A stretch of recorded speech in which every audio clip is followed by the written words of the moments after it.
We've got Jeff Saturday sitting down with us to talk about a lot of things. Jeff, you good? I'm good. We actually were doing the play-by-play of the old Pro Bowl game. When we were talking Pro Bowl a week ago and how awful the Pro Bowl is. Oh, you guys at least y'all put tell me because I uniforms didn't on. watch it. And that time when Jeff Saturday ran out with that Green Bay Packer helmet and took a snap from Peyton Manning, I'm like, that's kind of cool. Absolutely. That was cool, man. Coolest thing, I tell you. So we're at the pool, and we've come off practice, and we're at we're going to go to the Hockley Lounge, right? We're all talking, and Manning looks over at me and goes, "Are you done?" I'm like, "I'm done, man." I said, I don't enjoy. This is it. He's like, "I got something." And I was like, "All right, what do you got?" He's like, I want to take the snap." And I was like, "I'm in, dude." I said, "But awesome. I said, "But you're the guy who's got to get it set up." You know, he's like, he goes, "I got it with the NFL. I'll make all the call." He did all that stuff, man, and had it set up. And I'm telling you, all the moments, right? All the moments.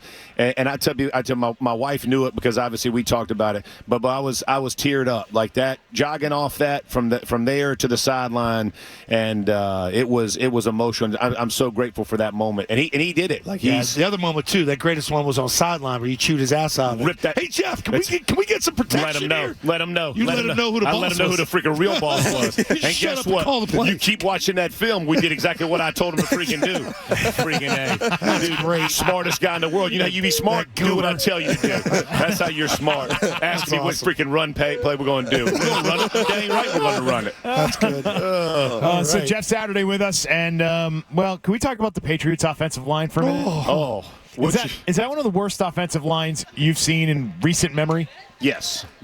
I mean, it's painful. It was painful. But, I mean, here's the thing. Like, when you're going through the transition they went through, it's because first of all, you go from one of the greatest to ever do it in Scar. So the drop off, and I don't care who it is, it is a massive challenge to get the techniques and fundamentals that Scar got implemented in, and he could take.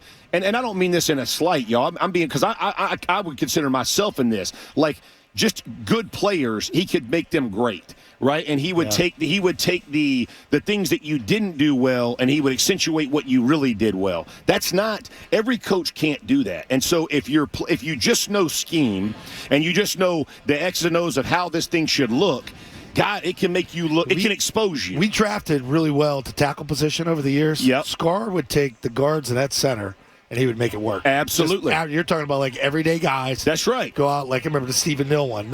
Former wrestler. Never even played guard. Yeah. Cope. Good dude. Dan Copen, right? Conley, all those guys. Exactly. Rich Hornberger. That's exactly right. Go down the list of guys. And think about that. Even Light, man. Like, who would have taken? Yeah. I mean, this dude weighed 285, playing freaking left tackle, right? Athletic kid. And I love Light, but I mean, you're like, Light. If they don't draft you, bro, you're playing freaking guard somewhere next to me, dude. You know what I mean? You ain't a tackle, dude, and had an incredible career. And so, no, we have. And listen, Light and I were boys, man. So we go hunt together. We'd have all these conversations, but offensive line is one of the few, I would say this, it is the most important coach besides the head coach on a staff. And you got to get it right because it's going to affect every other position around. It's going to affect your QBs, your running backs, your receivers, because nobody looks good if your O-line ain't good. Right.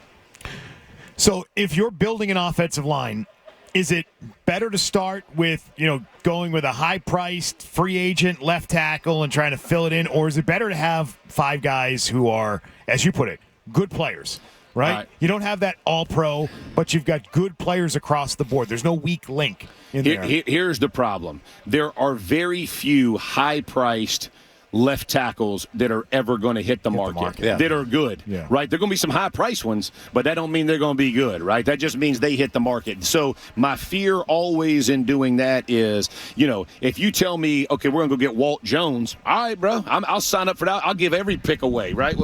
I could figure that kind of that away, right? We're doing, but if we're just getting a guy who's this team has let go and he's the hottest thing on this year's free agent market, that is never the way, in my opinion. I think you go draft one or find one who is a Band-Aid, for lack of a better term, for a year as you develop the guys that you want, because it is hard. It's hard to go get one that can come away and play right away unless you're way up in the top. But, yeah, the high price thing, very few great tackles ever hit the market. We talk about some of the head-scratching moves that have happened in New England over the last few years to get the team to where it is now.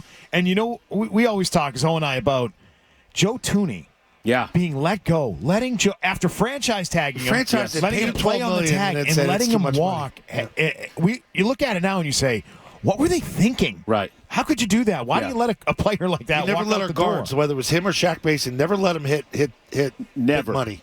Yeah. He would get out of it 2 years early. That's right. Crazy. And I think the problem is, and again, this goes back to the coaching part, is when you trust that they're replaceable, you run a high risk of saying goodbye to some really good ones. And when you found Mankins, Logan, So I don't know if you remember when we did the CBA. I think it was in 11. Yeah. Mankins was tagged, and he and I were having this conversation. And I remember having the conversation. He's like, they don't want to give me. Nope. He was the best in our game at the time. I mean, and when I say the best, all around, right? He could pass block, he could run block, he was physical. Like you have some guys who are, man, they can blow you off the ball, they're going to move bodies, but they're a liability in the pass game. He was as well-rounded a player as there was and fit the culture, and he thought they were going to let him go the same thing. I remember he held out. He didn't hold out. He didn't play until he had to. That's right. That week 8. And I remember that weekend, I'm like, oh, Bill's never going to start him. He put him in day 1. Start him at guard. Bill was asked about it. He goes, he's the best offensive lineman I've ever coached. Why wouldn't I start him? He was a freaking beast, dude. But it was so sad that came to an end. Yeah. And the guy never won a championship. No, I know, exactly. Well, fortunately for me, because we won one at his expense. And so that, I mean, if we're going to, listen, I've taken enough L's from you clowns. I don't feel bad for him. He scored a touchdown, so did I. What about that, Mankins? We got that, too. That's true. Vinatieri, Hall of Famer, right? Yes, no doubt. Yeah. Gotta be. I'll be shocked if he doesn't get it. Me too. I mean, shocked. Played at the 2 best teams in the AFC and was dominant. It's with you guys longer. Freaking dominant, crazy. Bro. Yeah. It's insane. And what a great dude, bro. Freaking great teammate. Like, doesn't have the kicker. I remember going from Vanderjack to him. Right, like Vanderjack, he'd be bringing his freaking, his golf clubs. And Vinny's like, nah, bro, if y'all are out here, I'm gonna be out here. And I just remember the thought process, just how different. He wanted to be part of the team. He never took that lifted with the tight ends and linebackers. He was real, dude. I mean, he I love to hunt, so he loved us. That was a perfect fit. But man, Vinny, I hope he gets it tonight. What's the coolest thing you killed? Oh, Kate Buffalo. That was on the charge. Unbelievable. Really? Oh, coming at you. Unbelievable. And listen, I was scared. Oh my God, did I panic? I was scared to death, bro. And the guy, reload. I'm freaking, I got a 375 H&H freaking trying to rack one in, dude. How close you get? Not too close. Probably 30 yards. I was behind a tree, bro. I was scared to death. Oh my God! Because they look at you like you owe money, bro. They're pissed off, and it took 4 to drop them, bro. Of that caliber. Like they ain't little animals. Yeah. Like it took 10 dudes till we had to put like a stick stretcher that you wrap under them, and to pick them up, it took 10 dudes to get it in the bed of a truck. We put it in the bed of a truck, dude, and it was this was not like a little truck. Freaking anchored that thing down. We're dragging tires to get that thing in, dude. It was unbelievable, bro. Unbelievable. Well, so Jeff, good. Great to see you. Yeah, man. Appreciate Great you to see coming y'all. by. Shit. Hey, if you like that clip, check out more videos from Zolak and Bertrand right here. For more Patriots analysis and opinion, hit this playlist. And for all the latest from the Sports Hub, download the app at 985thesportshub.com.